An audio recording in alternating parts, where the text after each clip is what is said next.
de Prensa Washington. Hoy en el programa, en Estados Unidos, en la noche de hoy, Biden y Trump se enfrentarán en el primer debate presidencial. El cara a cara entre ambos candidatos iniciará a las 9 p.m. hora del este y se extenderá por 1 hora y media. ¿Qué podemos esperar?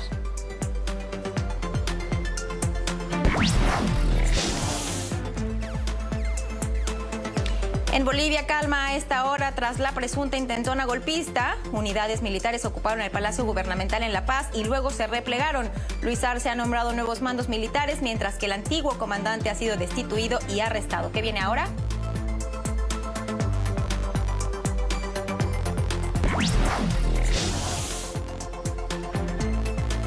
Y en Venezuela, Nicolás Maduro despliega una serie de estrategias para intentar asegurar su permanencia en el poder. Desde terrorismo de Estado hasta maniobras judiciales revelan la desesperación del régimen a poco más de un mes de las presidenciales.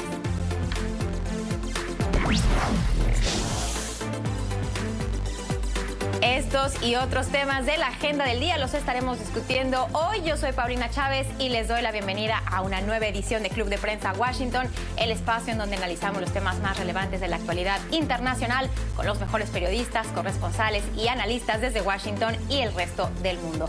Hoy me acompaña aquí en el estudio Antonio de la Cruz. Él es analista político e investigador no residente del Centro de Estudios Estratégicos e Internacionales, y de manera remota desde Ciudad de México, Mariana Aparicio, profesora en la Universidad Autónoma de México y miembro del Observatorio de Reformas. Antes de comenzar, como todos los días, los invitamos, por supuesto, a ustedes a que formen parte de esta mesa de trabajo. Siéntese con nosotros, háganos llegar todas sus opiniones, todos sus puntos de vista. Escríbanos en nuestra cuenta en X, nos encuentra como @ClubPrensaNTN24. Y con esto comenzamos, pues. Hoy es un día de gran expectativa, no solo aquí en los Estados Unidos, sino en buena parte del continente. Se estará llevando a cabo el primer debate presidencial, el primer encuentro entre el presidente Joe Biden y el expresidente y candidato a la presidencia por parte del Partido Republicano, Donald Trump. Es la primera vez que un presidente en funciones pues se enfrenta a un expresidente que busca la reelección, y también un expresidente, y hay que decirlo, pues ha sido condenado de delitos en una corte. Muchos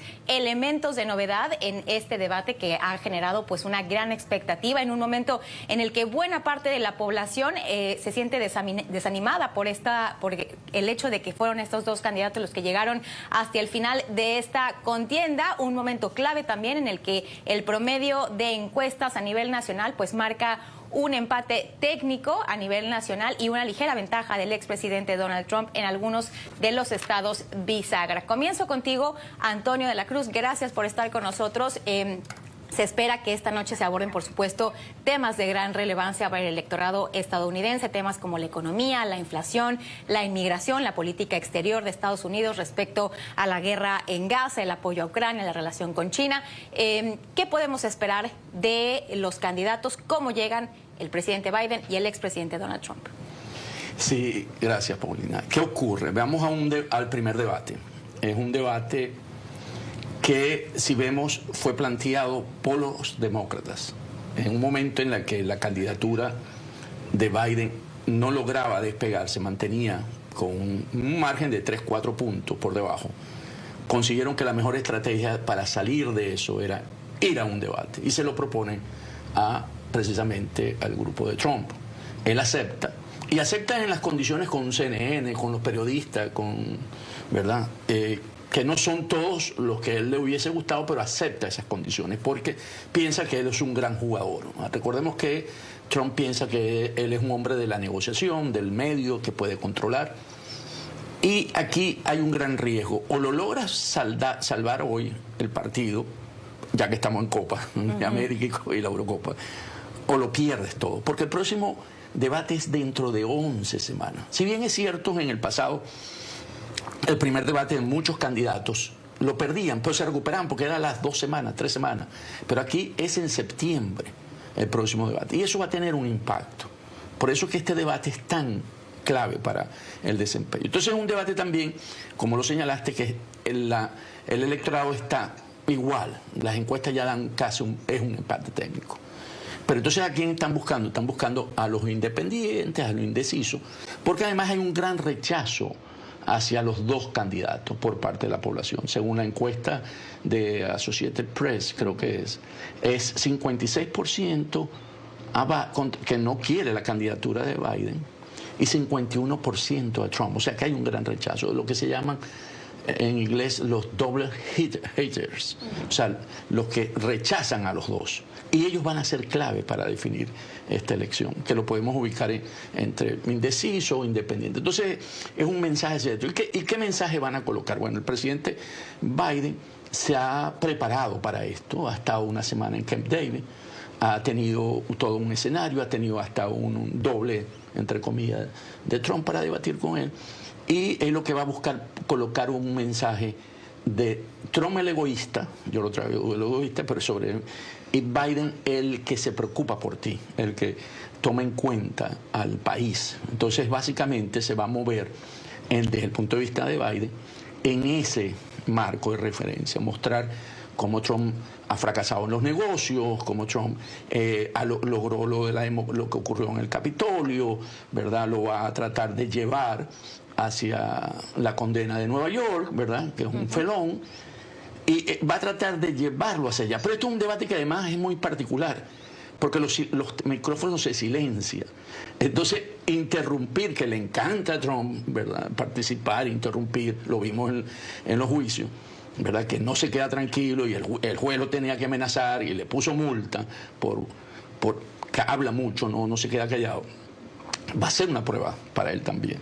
Porque si él viola esas reglas, primero los teléfonos están silenciados. Se puede escuchar, por supuesto, porque el micrófono de Biden puede captar algo, pero se va a ver como que no respeta las reglas. Entonces, para Trump, ¿cuál es el sentido de Trump? Trump va a ir a mostrar que cuando se vivió, los 4 años de él fueron mejor que hoy. La gran pregunta que hizo Reagan, ¿cómo vives tú hoy? ¿Vives mejor que hace 4 años o vives peor? Entonces ahí va a manejar la economía, la inmigración, ¿verdad? Va a tener que manejar estos temas porque son los que realmente hoy se ve que se percibe, porque no se ve, porque la economía está hoy bien, pero se percibe como que está peor. Entonces yo creo que va a ser un debate muy importante para ambos en términos de quién logra, porque mover las bases de ellos no lo van a hacer. La base es dura. De Trump y de Biden se va a mantener. Sí, quienes ya definieron su voto, digamos, es difícil pensar que lo van a cambiar. No lo van a cambiar, porque además son votos muy duros. Y lo que vas a ver es cómo pescas en ese grupo, que por cierto, no está participando hoy, que hay el tercer candidato, que es Jeff Jr., que podría, ¿verdad?, mucha gente pensar que él es una solución, ¿no?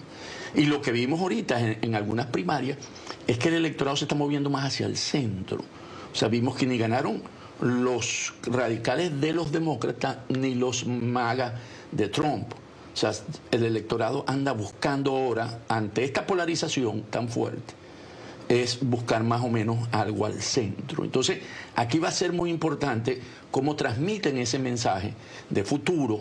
O sea, si caen en la parte de los juicios y caen tú a tú, porque bueno, Trump atacaría por el caso de Hunter Biden, van a perder el tiempo, porque la gente no quiere escuchar eso. Entonces yo creo que va a ser un debate que el que cometa menos errores es el que puede salir bien esta noche, y tiene un costo muy alto por lo que hablamos del tiempo. Septiembre es muy lejos, o sea, pasan muchas cosas de aquí a septiembre.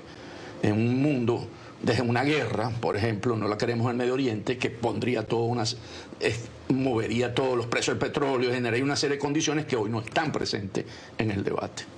Muy bien, varios elementos aquí para el análisis. Es un debate, como tú bien mencionabas, Antonio, que se da pues inusualmente temprano en la contienda. Tradicionalmente se da después de las convenciones. La convención republicana es la primera, tendrá lugar a mediados de julio, y esto, pues bueno, este es el primer debate que se da antes de esa convención. Así que bueno, pues se han adelantado un poco los tiempos. Se ha mencionado mucho sobre este formato. Será un debate que estará organizando la cadena CNN, el cual no contará con público en vivo. Este es un elemento importante a considerar. Efectivamente. Hey, so I checked out DataCamp, and it's actually awesome. So I wanted to learn Python, but I don't have Python. You can do this right in the browser, and what's cool about it is they are short exercises, it's interactive, and then you can apply your skills right away. So I'm learning at a rapid pace. I'd highly suggest checking. Tendrá micrófonos silenciables que no estarán activados cuando no corresponda el turno de hablar a los candidatos, y también estará durando hora y media. Será moderado por Dana Bash y por Jake Tapper, presentadores de esta cadena CNN. Mariana Aparicio, voy contigo. ¿Qué impacto puede tener este formato que ha generado, pues, ha llamado mucho la atención?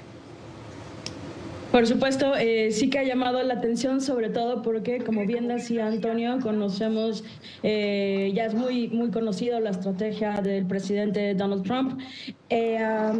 Puede ser o puede salir muy bien en el sentido de que ambos candidatos puedan establecer sus propuestas de campaña o pegar uno a otro, o sea tremendamente aburrido y entonces estemos ante un debate sin sabor, con poca estrategia, aunque me parece que Donald Trump va a darnos mucho que hablar. Lo cierto es, y coincido en esto con Antonio, los mensajes van a ser muy claros y también cómo se comportan. No solamente porque Trump lo vimos en los juicios en la corte, ¿no? Un tipo mucho más echado para adelante, contestatario, interrumpiendo, no tomando en consideración, los tiempos y los poderes, ¿no?, que se le presentan.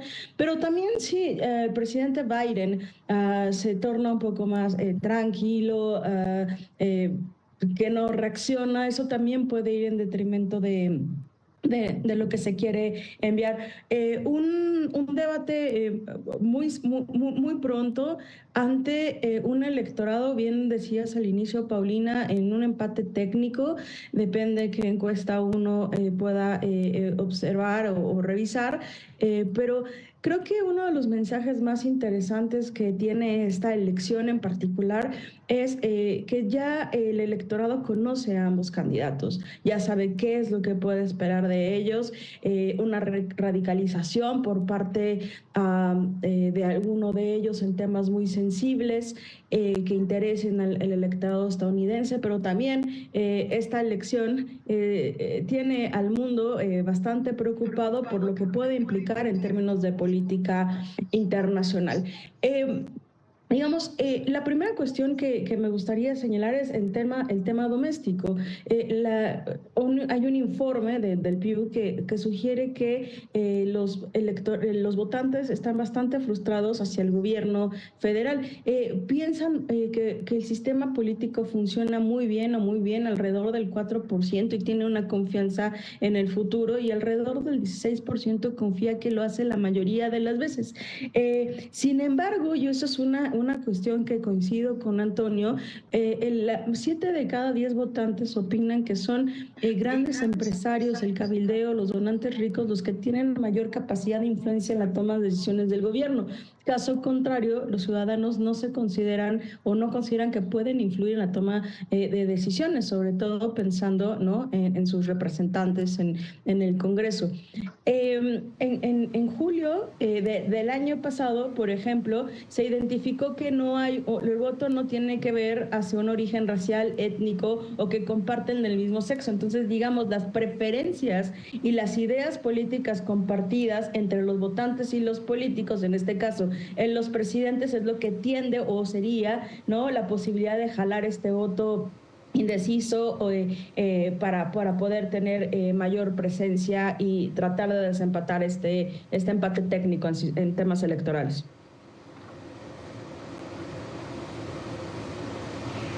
Varios puntos aquí importantes. Señalabas, Antonio, sobre el momento en el que se da este debate, cuando todavía hay una gran cantidad de indecisos. Según algunos registros que han publicado los medios de comunicación aquí en Estados Unidos, aproximadamente 1 de cada 5 electores en estos estados considerados como clave, los estados bisagra, no han determinado aún su voto. Tenemos información también dada a conocer por la Associated Press, que señala que cerca del 60% de los adultos piensa ver el debate esta noche, y de ellos 37% está ha señalado que es extremadamente probable que lo vean. Será una plataforma pues inmejorable para que efectivamente pues estos dos candidatos pues intenten convencer a ese grupo de indecisos, a esos grupos clave de la población que necesitan para ganar el próximo mes de noviembre. ¿Qué tendría que hacer el presidente Biden? ¿Cómo tendría que presentarse para tener éxito esta noche?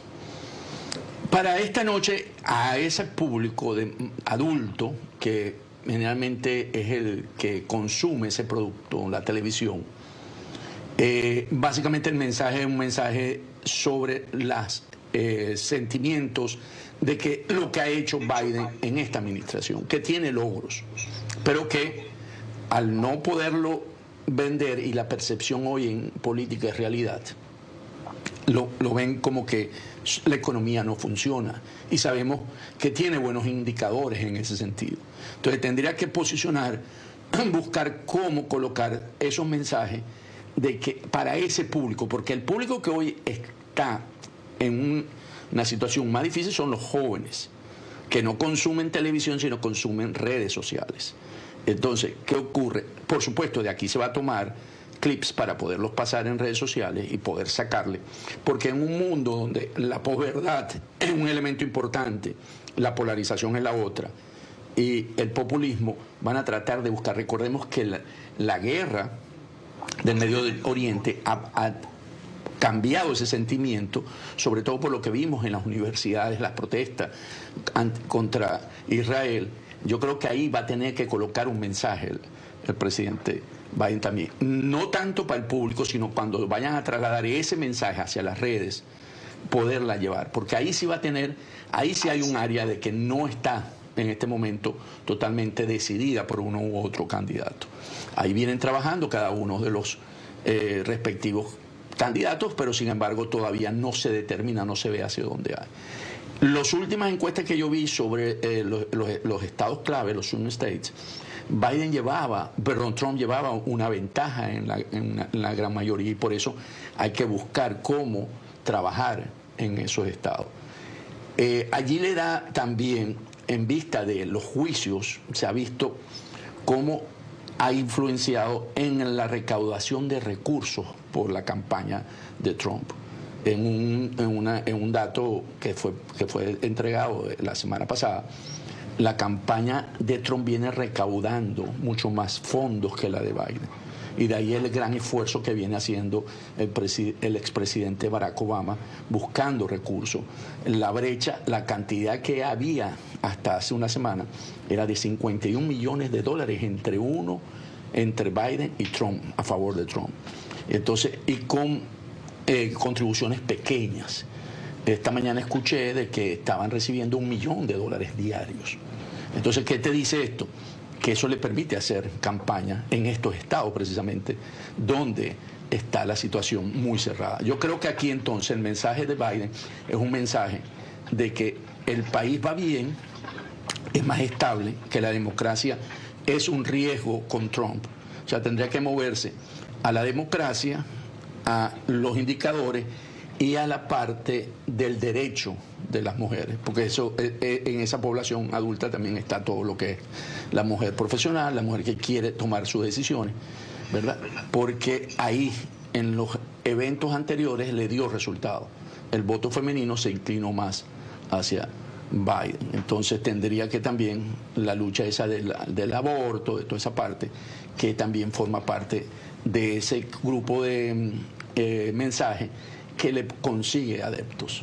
Bueno, y además del mensaje se trata de un debate televisivo, por supuesto, la imagen será importante, así que sin lugar a dudas pues será una ocasión importante para que el presidente Biden pues se muestre como con energía, con vigor, que ha sido uno de los principales ataques que ha recibido por parte del expresidente Donald Trump. Mariana, contigo la misma pregunta, pero en cuanto al expresidente Donald Trump, ¿qué tendría que hacer el expresidente para tener una noche exitosa? Él mismo en sus eventos de campaña en los últimos días pues le ha preguntado a su audiencia si debe comportarse, si debe apegarse a las reglas, si debe tratar de ser un poco más disruptivo. ¿Tú qué opinas respecto a cómo debe ser el comportamiento del expresidente Trump? Bueno, Paulina, una pregunta bastante complicada dado la personalidad propia del expresidente Trump, pero sin lugar a duda me parece que no tiene que dejar de ser él, aunque un poco más matizado, en el sentido de que también tiene que expresar certidumbre y control a aquellos votantes en los cuales están indecisos, sobre todo porque hay temas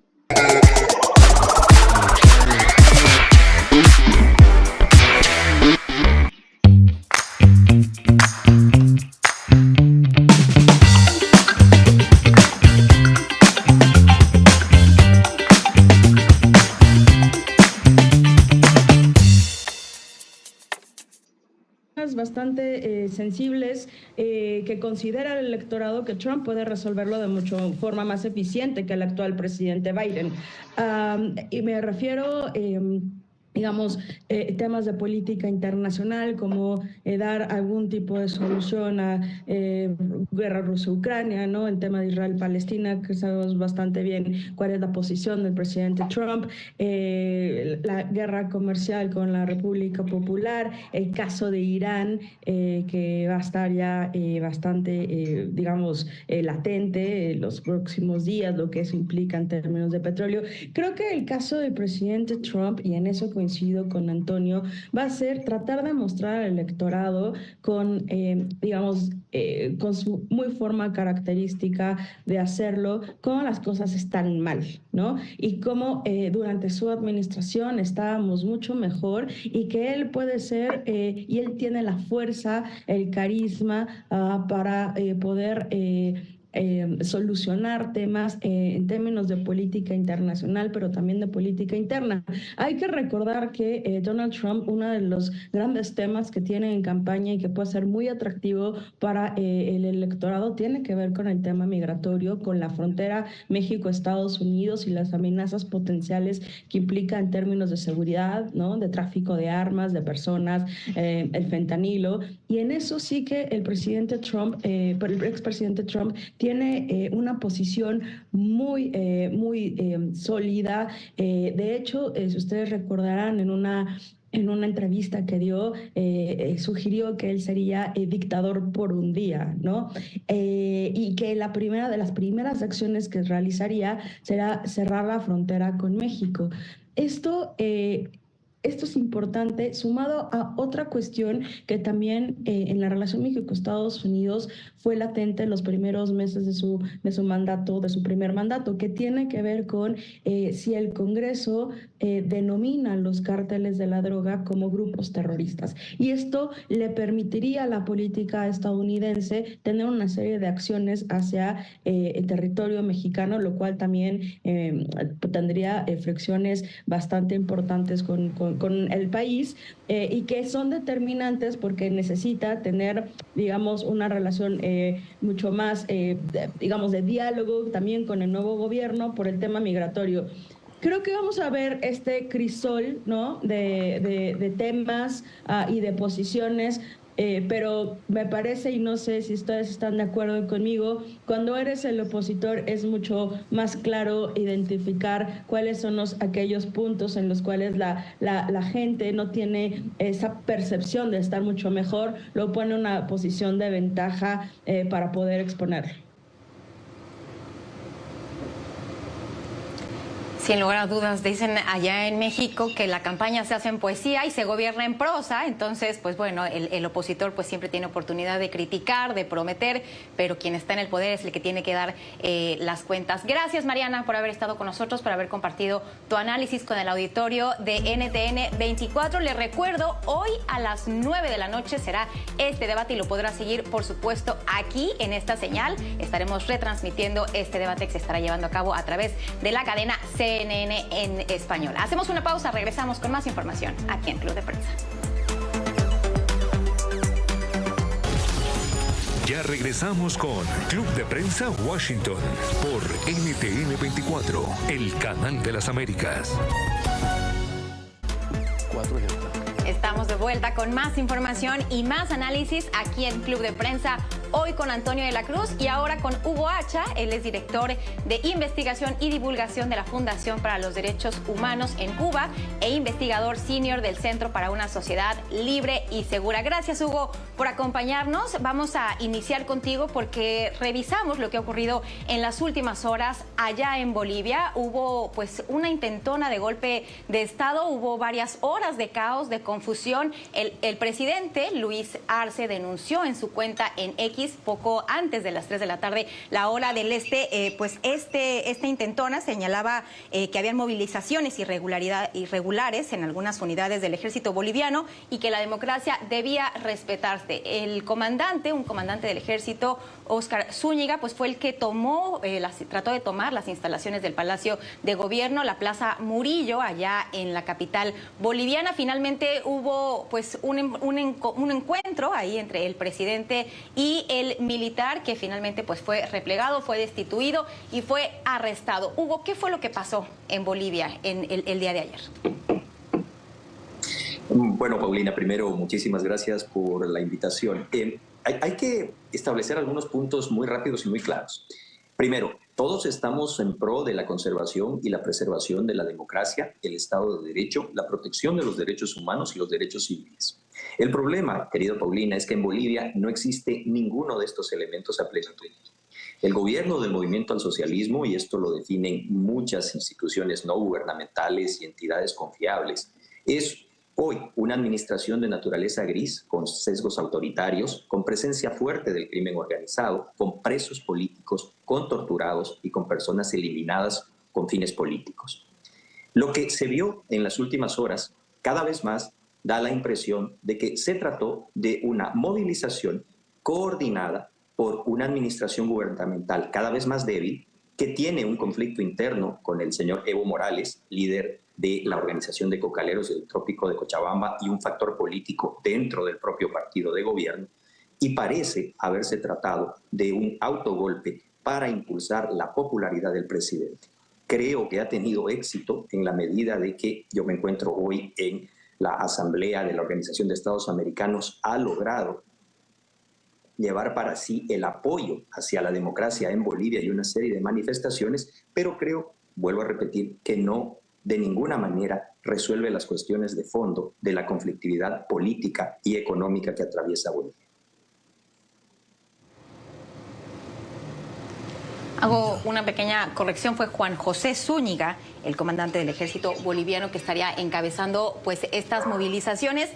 Como tú bien lo mencionas, Hugo, este fue pues un asunto que se debatió allá en la Asamblea General de la Organización de los Estados Americanos, que se lleva a cabo en Asunción, Paraguay, y pues han habido diferentes versiones. Hacia la noche este comandante pues estaría señalando precisamente esto, que todo habría sido pues una acción coordinada con el presidente, que le habría pedido hacer algo para levantar su popularidad. Esto por supuesto no está confirmado, es la versión del comandante tras haber sido detenido. Antonio, estos acontecimientos, ¿cómo afectan a la democracia en Bolivia?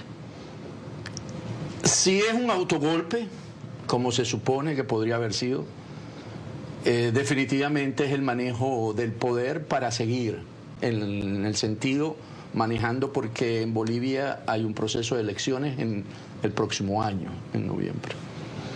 Y Evo Morales quiere volverse a postular para esa elección y tiene dificultades internas dentro de su partido, el Movimiento al Socialismo, porque allí básicamente están enfrentadas las dos corrientes, la de Luis Arce y la de Evo Morales, en la que cada uno señala, porque la Constitución no le autoriza a Evo, que fue lo que ocurrió en el 2019, volver a postularse, ¿verdad? Y allí básicamente Evo utiliza que es un derecho humano para poder, y que lo decida el pueblo. ¿Qué ocurre?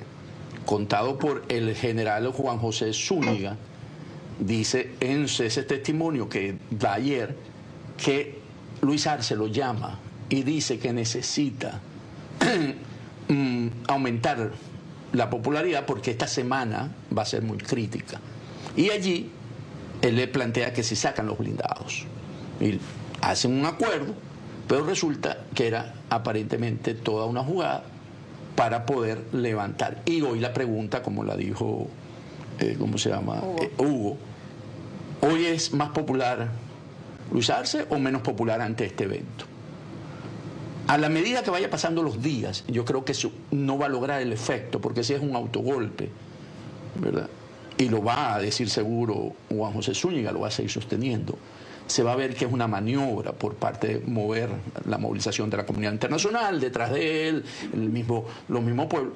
Y allí Evo Morales va a poder señalarlo de que es precisamente un presidente que no debería seguir en el 2025. Entonces yo creo que es un conflicto interno. Además, hoy Bolivia tiene una crisis económica fuerte por la caída de los commodities. Y entonces no logra, tienen problemas con la economía, tienen un problema de, vamos a llamarlo, de querer mostrar una gobernabilidad sosteniendo un falso golpe. Porque yo creo que en esa lucha interna sí pudo haber sido un artificio por parte de Luis Arce para buscar cómo manejar las fuerzas internas y el respaldo interno dentro de Bolivia. Hemos seguido muy de cerca aquí esta confrontación que se vive al interior del movimiento al socialismo y que nuestros invitados pues han argumentado.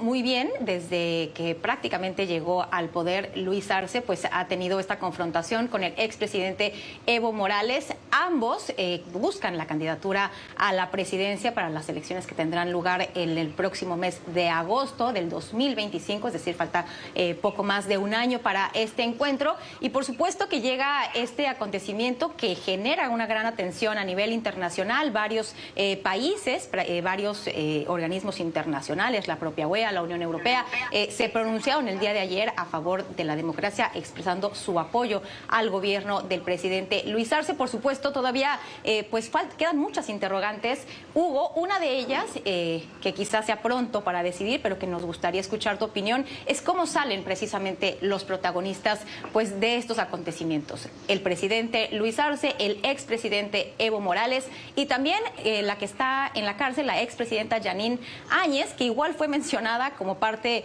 pues de este acontecimiento raro que tuvo lugar el día de ayer allá en La Paz.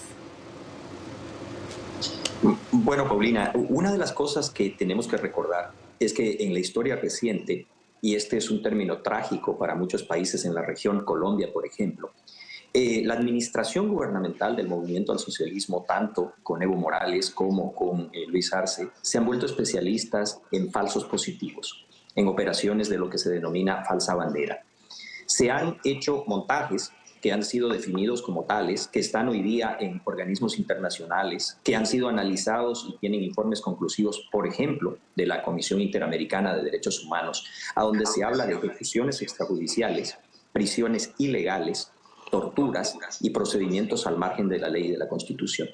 Infelizmente, este tipo de situaciones parecen haberse repetido en las características de este autogolpe, porque en algún momento el propio general Zúñiga intentaba insinuar de que se trataba de una movilización para la liberación de los presos políticos que existen dentro del país. Y después trató de generar algún tipo de apoyo en la oposición democrática en Bolivia, como si se tratara de una especie de movimiento en pro de la remoción de un gobierno que claramente tiene tintes autoritarios. Sin embargo, la propia expresidenta Jeanine Áñez, desde la prisión ilegal e ilegítima en la cual se encuentra, expresó inmediatamente su total desacuerdo con cualquier tipo de ruptura del orden constitucional.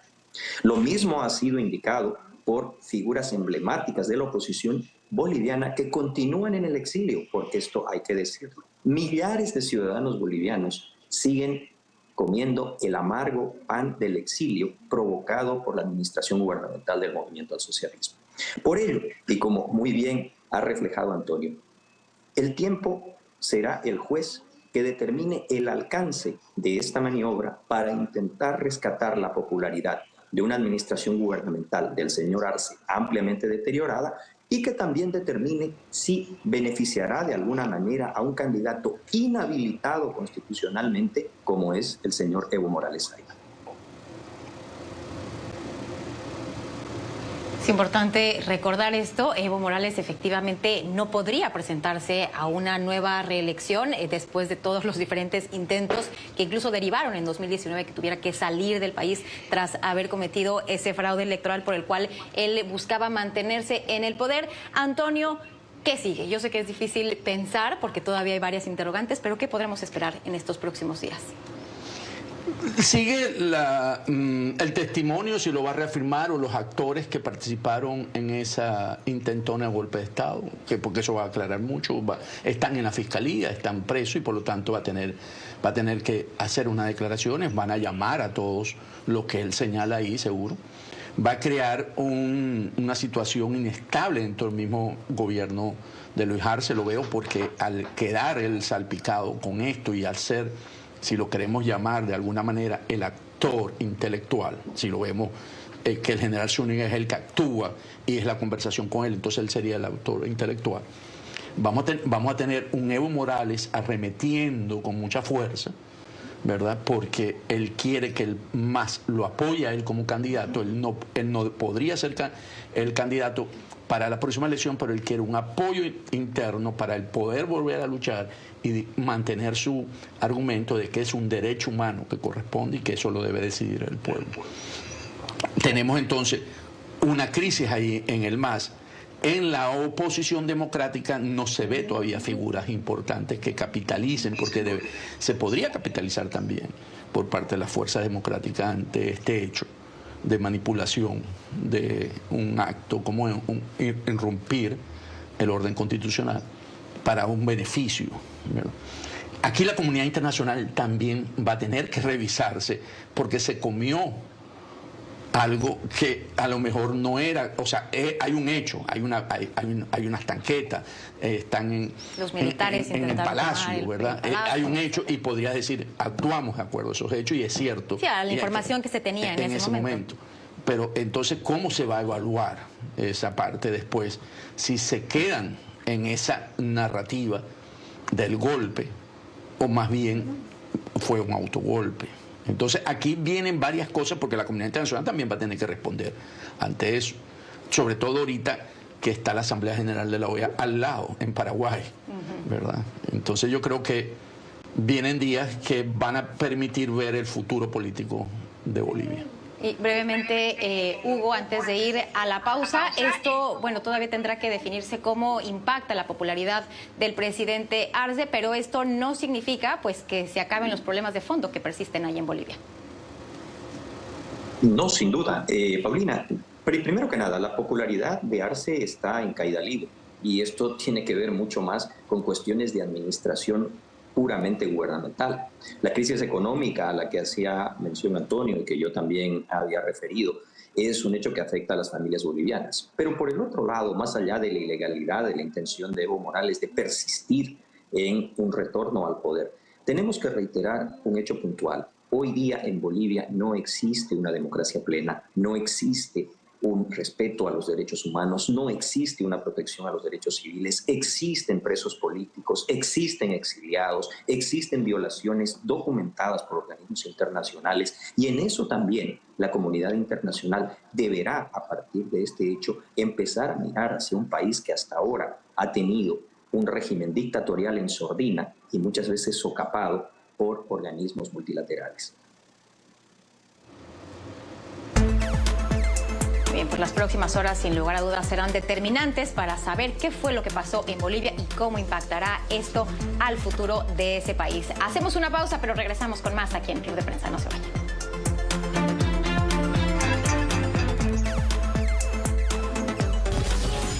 Ya regresamos con Club de Prensa Washington por NTN 24, el canal de las Américas. Seguimos de vuelta con más información, más debate, un día de muchas noticias aquí en Club de Prensa, hoy con Antonio de la Cruz y con Hugo Hacha. Revisamos ahora lo que está ocurriendo en Venezuela de cara a las elecciones del próximo 28 de julio. En los últimos días pues hemos visto estas imágenes de grandes concentraciones de apoyo a la oposición en estos encuentros, estos eventos de campaña que tiene el candidato opositor Edmundo González Urrutia, y esto pues por supuesto que ha puesto de manifiesto esta interrogante sobre si el gobierno de Nicolás Maduro estaría aceptando a Antonio de la Cruz una eventual derrota y facilitando una transición pacífica del poder. Desde tu punto de vista, ¿esto sería posible pensar que ocurriría? En este momento puedo decir que no. Maduro sigue pensando que él puede sostener el poder con todo su entorno y está usando estrategias para ello. La violencia, por ejemplo, todo lo que se considera el terrorismo de Estado, pone preso a los miembros de los partidos políticos de oposición, a las señoras que le venden empanadas, ¿verdad?, a María Corina en su recorrido por Venezuela, María Corina Machado, donde se queda, en los hostales, en los hoteles. Entonces, hay un terrorismo de Estado para ponerle miedo, porque la diferencia entre los votos que tiene hoy Edmundo González y lo que tiene Maduro son más de 4 millones de votos, de acuerdo a todas las encuestas serias. Cambiar esa tendencia es muy difícil, así sea un voto electrónico. O sea, porque la trampa en Venezuela no es por un satélite, no, es básicamente porque como es una máquina, si no hay representación de los partidos de oposición, el partido de gobierno se queda y oprime la máquina, saca el papelito. Encontrar algo para ver no debería ser el fin del mundo. Con Prime Video es más fácil. Ver contenido. Haremos eso. Agregar otras suscripciones. Comprar o rentar películas. Creo que vale la pena. Prime Video es el lugar para ti.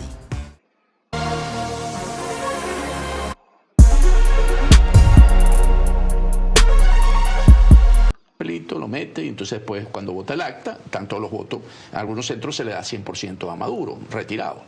Entonces, ¿qué ocurre? Y eso no le está funcionando, porque vemos las manifestaciones, las concentraciones de María Corina ayer en un estado en el occidente, fue impresionante. Todas son cada vez son mayores, porque hay un efecto bola de nieve.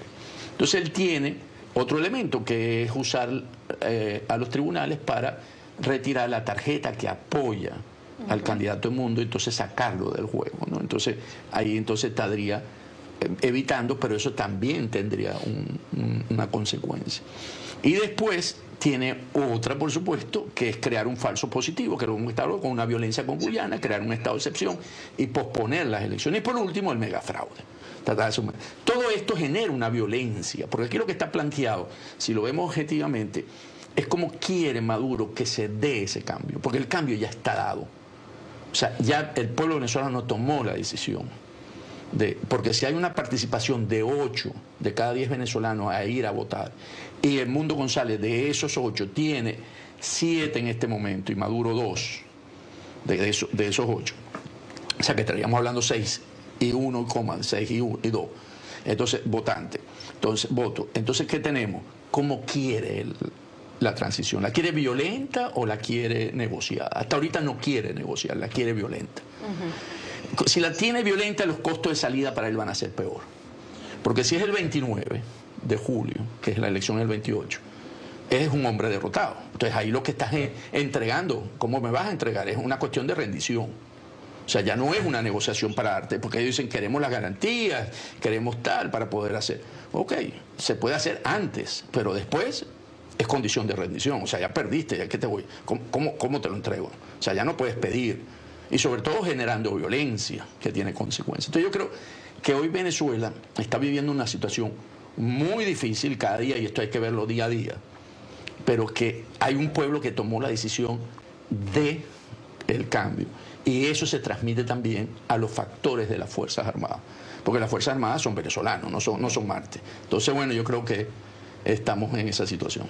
Muy bien, pues son varias estas estrategias que está llevando a cabo el régimen de Maduro para impedir precisamente que se lleven a cabo estas elecciones de manera libre y que los electores pues hagan escuchar su voz. Brevemente, antes de ir a la pausa, Hugo, tú estás allá en Paraguay, donde se lleva a cabo la Asamblea General de la Organización de los Estados Americanos, y ya han habido noticias que han salido de ahí. El presidente Santiago Peña le ha confirmado